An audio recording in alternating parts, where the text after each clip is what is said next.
As the year 2016 comes to a close, Hollywood has given us an unforgettable year of film. Now you can look at it as a good thing or a bad thing, your choice. Still, for this lower of film, here are the top 10 best films of 2016, and I promise you that Central Intelligence is not on this list. Now movies like Doctor Strange and Rogue One didn't make this list because, well, I haven't seen them yet. But let's start off with some honorable mentions. Now, I know everyone universally couldn't stand Suicide Squad, but I thought it was one of the most entertaining films of the year, and it couldn't go wrong with that cast, along with David Ayer's gritty action sequences. Plus, I couldn't get enough of that soundtrack. So if you want to take some shots, I don't care. One ridiculous plot point didn't keep me from being entertained by Jason Bourne. Matt Damon and Tommy Lee Jones create a suspenseful cat and mouse game. Paul Greengrass masters the shaky cam, and the visceral action sequences were popcorn chomping fun. And how about Bloodfather, a little scene action film that paves the comeback trail for Academy Award winner Mel Gibson. It's like Take It if it was stripped down and decked out in 80s gritty lore. Now let's get to the top 10 best films of 2016. At number 10, Zootopia. Disney's mega hit about a world ran by animals involving a mysterious kidnapping. It's up to an overly confident and street-smart bunny cop, voiced by Jennifer Goodwin, and a sly fox, voiced by Jason Bateman, to solve it. The visuals are absolutely gorgeous, the voice work is spot on, the multicultural ideas that attract adults, while the children can remain entertained. And in the last half hour, this film takes a risky but understanding look at society, and that scene in the DMV made me laugh myself silly. What a movie.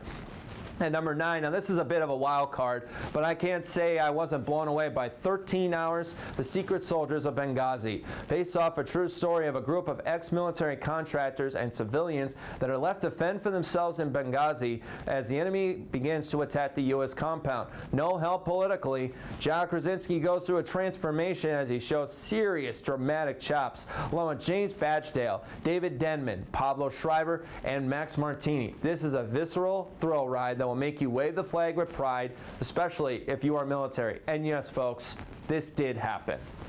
At number 8, the scariest and shortest movie of the year clocked in at 76 minutes, Lights Out. Director David L. Sandberg enhances his prior short film and brings in a game cast including Maria Bello and Teresa Palmer. Not only that, they were able to tell a story, enrich the characters, and send chills up your spine from beginning to end. Trust me, you will never look at a light switch the same way again.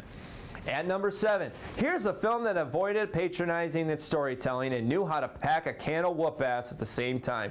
Ben Affleck is The Accountant. Affleck plays an autistic man that is an accountant in Plainfield, Illinois. But there is more to this man that meets the eye. Treating autism respectfully, and Affleck continues to just dominate. Along with an all-star cast, great action, and an ending that mirrored the usual suspects. Wow. It's a movie that gets better as you walk out. How about this at number 6? Ryan Reynolds is finally forgiven for Green Lantern and R.I.P.D. with a steely turn in Tim Miller's Deadpool. Reynolds embodies the merc with a mouth and glorious vigilante glory with a foul mouth, many pot shots at the past superhero blunders. And did I forget to mention the action is spectacular? This is not a movie for the kids, so take the kids to bed because this is the perfect adult comic book film that'll make you laugh from beginning to end. At number 5, it is official. Director Damien Chazelle is now on my top 5 list of directors. La La Land is able to follow in tap dancing fashion after Whiplash and brings stars Emma Stone and Ryan Gosling along. It is a wonderful, respectful ode to the golden age of Hollywood, and the musical numbers will make you think of Fred Astaire and Ginger Rogers. But what really escalates it is the risk of turning this into a realistic outlook on the dreamer and succeeding. Expect a lot of statues for this, especially Stone and Gosling. And did I forget to mention that Mandy Moore was the choreographer? How about that? And number 4, the funniest movie of the year, and no one saw it! Shane Black's The Nice Guys. Black is able to take an action movie creation and tip it into a slapdash and satirical fashion while entertaining with great action and richly layered characters. It is splashed with nostalgic references, a hilarious buddy cop chemistry between Russell Crowe and Ryan Gosling, and an ending that will make you laugh and at the same time enjoy the excitement on the screen. But at number 3, the best superhero film of the year. It found a way to balance story, character interaction, fan service, and gives us the best choreographed action of the year. I'm talking about Captain America Civil War. Your emotions will be taken for a ride with the twists and turns in this one. Robert Downey Jr. and Chris Evans deliver the animosity between the two and slip it in like a three-piece suit. It also gives comic book fans, thank goodness, the Spider-Man that we have wanted for 14 years. It's funny, emotionally driven, and delivers a slam-bang ending where all bets are off. But at number 2, I love stripped-down cinema. It is able to elevate its material into realistic territory, especially when it involves brothers. Hell or High Water is going to be a serious Oscar contender.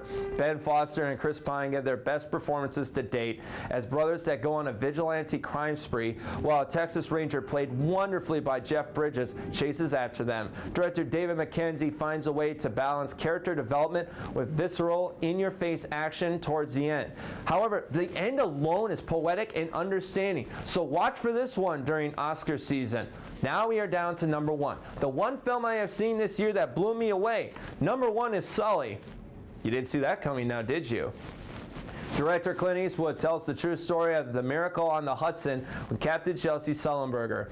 Tom Hanks should be nominated for his emotionally driven performance that makes you scream Jimmy Stewart. Clocked in at 95 minutes, this film balances everything out nicely because Sullenberger was always uncomfortable with his fame. So we are given many different points of view with the event, from the co-pilot to the air traffic controller, for goodness sakes. The set pieces are done nostalgically with mini models and the sound of reality screaming a mile away. It also handles the hearing with the FAA that showed realism.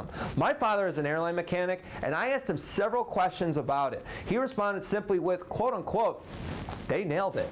It brings a different look to the famed pilot. Whew, that'll do it for the top 10 best movies of 2016. Now, if you have any comments or you want to give your top 10, comment below. And if you want to rip on me for Suicide Squad, make sure that you capitalize my name. 2017 has unbelievable potential, and if we stay positive, it could be eye-popping. In Chicago, Jake Turner, IMS Entertainment.